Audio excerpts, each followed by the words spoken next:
All right, let's take a journey way, way up north to the freezing waters of the Arctic. It's home to this incredible creature that honestly looks like it's always smiling. I'm talking about the beluga whale. With its ghostly white skin, it's a true icon of the North. But that smile, well, it hides a story of incredible adaptation and survival. Sailors from way back when gave it a pretty cool nickname, the Canary of the Sea. And it's the perfect name, really, for a whale that communicates with this whole symphony of clicks, whistles, and chirps. We're going to get into exactly how it does that in just a bit. But the real story here isn't just its song or that famous smile. It's this question. How on earth has this animal evolved to not just survive, but actually thrive in one of the most brutal environments on the planet? That's the mystery we're unpacking today. So let's start with the basics. Let's get properly introduced. Who exactly is this icon of the Arctic? Well, its name, beluga, actually comes from the Russian word for white. Makes sense, right? But it also has a less flattering nickname, melonhead. And trust me, there's a really good reason for that, as we'll see in a moment. You'll find them all across the circumpolar north, from the waters off Alaska all the way to Russia. And here's something that might surprise you. Even though we call them whales, they're actually one of the smallest species, maxing out at about 18 feet long. But here's the thing. This isn't just an animal that happens to live in the Arctic. The beluga is the living blueprint for how to conquer it. I mean, every single part of its body is like a masterclass in evolutionary design. Okay, so that design starts with their most obvious feature, that brilliant white color. But here's the twist. They aren't born that way. Calves start out a dark gray, which is actually great for helping them stay hidden next to their mothers. It takes a full 7 to 9 years for them to get that iconic white coat, which then becomes the perfect camouflage against the sea ice, helping them dodge predators like polar bears and orcas. Now, to survive in water that's basically freezing, you need more than just a thick skin. Belugas have a layer of blubber that can be almost 6 inches thick. I want you to think about that. It's like wearing a permanent custom-fit wetsuit that also happens to be an energy reserve. This fat layer can make up nearly half of their entire body weight. It's just incredible. Now, take a look at its back. Do you notice what's missing? Yeah, most whales have a dorsal fin, but the beluga doesn't. Instead, it has this tough, narrow ridge. And this is where evolution gets really clever. Having no fin reduces heat loss and, more importantly, lets them glide right underneath massive sheets of sea ice. They can even use that tough back to smash through thin ice to create a breathing hole. And here's another unique trait that gives them a huge advantage. Check out its neck. Unlike pretty much every other whale or dolphin, a beluga's neck vertebrae aren't all fused together. What this means is they have this surprising amount of flexibility. They can literally nod and turn their heads from side to side. That is a massive advantage when you're trying to navigate a maze of ice or hunt for food on the seafloor. Okay, those physical adaptations are amazing, right?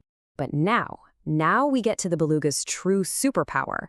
It's the reason they're called the sea canary, their absolute mastery of sound. And that superpower has a name, echolocation. It's basically biological sonar. I mean, think about it. In the dark, murky water under the Arctic ice, your eyes are pretty much useless. So belugas have evolved to see with sound. They send out these streams of clicks and then listen for the echoes to paint a detailed picture of everything around them. Hey, remember that melonhead nickname? This is where it comes from. That big, bulbous forehead isn't just for show, not by a long shot.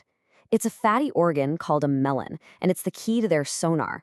It's so flexible that the beluga can actually change its shape to focus and aim the sound waves it creates. It's like a super advanced natural satellite dish.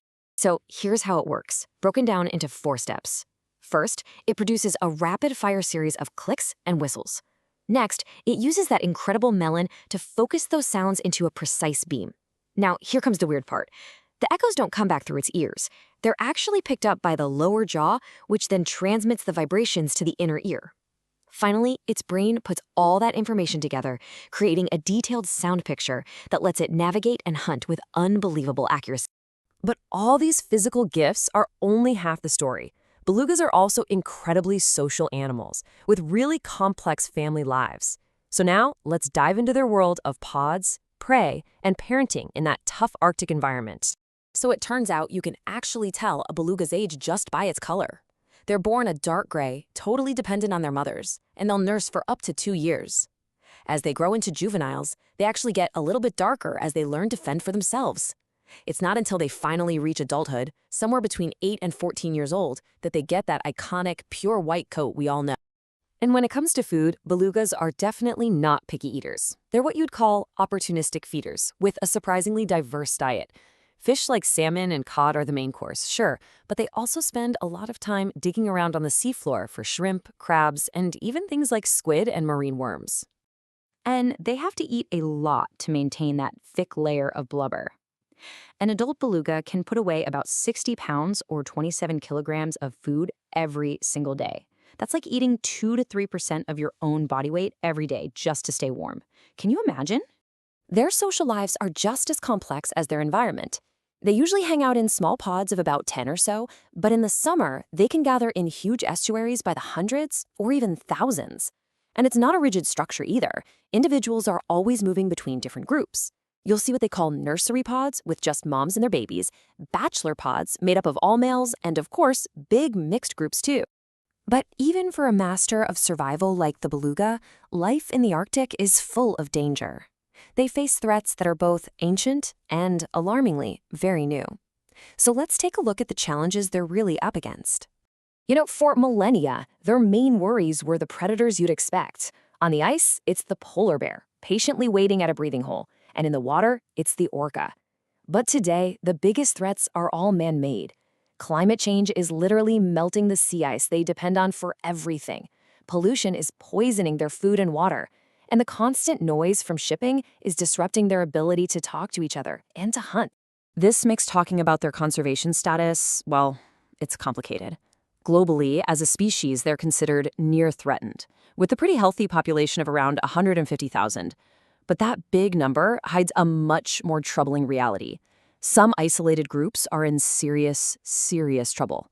The population in Alaska's Cook Inlet, for example, is critically endangered. There are only a few hundred of them left. And to understand just how severe these local threats can be, just look at this. This finding is about the belugas in Canada's St. Lawrence River. They live in a heavily industrialized area, and because they're at the top of the food chain, they absorb all the toxins from everything they eat. Their bodies have accumulated so many contaminants, things like PCBs and heavy metals, that their carcasses are literally handled as toxic waste. It's a shocking example of how what we do on land ends up in the ocean. And this all brings us to a final and pretty sobering question. The beluga is a creature that was built for a world of ice. As that ice vanishes, the very foundation of its existence is at risk. For centuries, the sea canary has been a living, breathing indicator of the Arctic's health. So we have to ask ourselves, as its world melts away, will its ancient song finally fall silent?